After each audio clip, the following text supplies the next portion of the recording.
আসসালামু আলাইকুম রহমতুল্লাহ। সম্মানিত দর্শকবৃন্দ, এই যে দেখতে পাচ্ছেন একটা শাহিওয়াল জাতের গাভী। এখন এই গাভীটা আমি ডেলিভারি করব। দেখেন যে হলো তার বাচ্চা হবে, তার কোনো সিমটম নাই। সব মিলে এখন আমরা হলো মানসিক শারীরিকভাবে পরিস্থিতি নিয়ে আমরা এই গাভীটা এখন বাচ্চা ডেলিভারি করব। এই গাভীটা আমার হাতে কৃত্রিম প্রজননকৃত বাছুর, এর পেটে দেওয়া এসিআই কোম্পানি 87.80% সিমেন্ট দেওয়া। সম্মানিত দর্শক কিন্তু দেখেন আমরা খুব তাড়াতাড়ি এই বাছুরটা ডেলিভারি সম্পূর্ণ করব এবং গাভীটা বারবার শুরু করছে, যার কারণে বাছুর বাইর করতে একটু সমস্যা হচ্ছে। তারপরও দেখেন ইনশাল্লাহ বাছুরের ভিতরে উল্টে আছে, মানে পা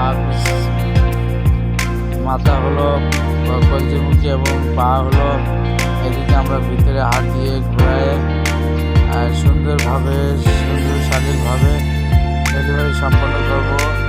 কিন্তু খামারিদের অসচেতনের কারণে এই গরু বেরোচ্ছে ভোর 6টায় আমার বাংলাদেশে দুপুর 12টায়, যার কারণে বাছুর ওর ভিতরে বাথরুম করে পানির যে নিকাশের যে কালারটা সম্পূর্ণ হলুদ হয়ে গেছে। দেখেন সম্পূর্ণ হলুদ, কিন্তু হলুদ হওয়ার কথা না, এই নিকাশটা থাকার কথা সাদা। এক্ষেত্রে কিছু কিছু বাছুর হলো রিস্ক হয়ে যায় বাঁচানো, কারণ সে ওখানে বাথরুম করে এত কষ্ট করে বাথরুম করার পরে সেখানে অনেকগুলো ঘটাঘটি করার পরে এক পর্যায়ে সে নিতে অক্সিজেন ফেলবেন।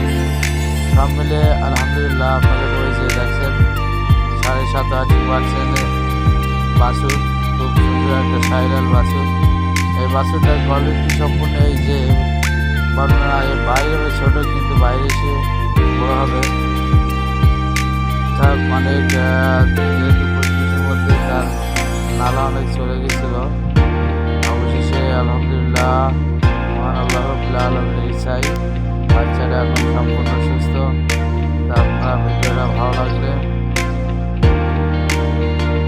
শেয়ার করবেন। আসসালামু আলাইকুম রহমতুল্লাহ।